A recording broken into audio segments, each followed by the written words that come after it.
Gemini on Android is great, but it's not quite there yet, and it doesn't have some of the features that Google Assistant does.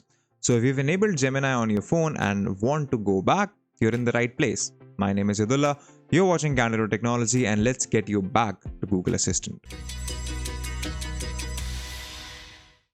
Now the first thing that you're going to have to do is obviously head over to your phone settings.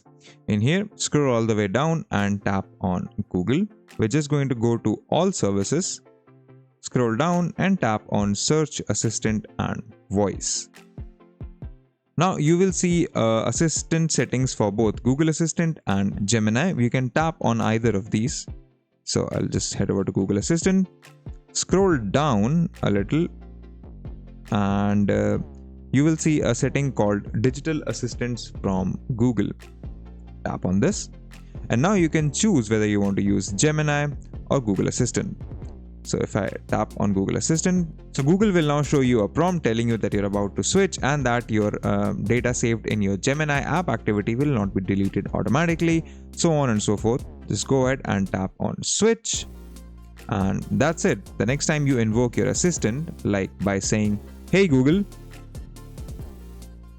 instead of Gemini, you will get Google Assistant. And that's how easy it is to switch from Gemini to Google Assistant on an Android phone. If you like this video, consider subscribing, give us a thumbs up, press the bell icon, and tell us in the comments below what more such content can we make for you. If you'd like to know more about tech, visit our website, Candid.Technology, follow us on social media, follow me on Instagram or Twitter, and we'll see you in the next video.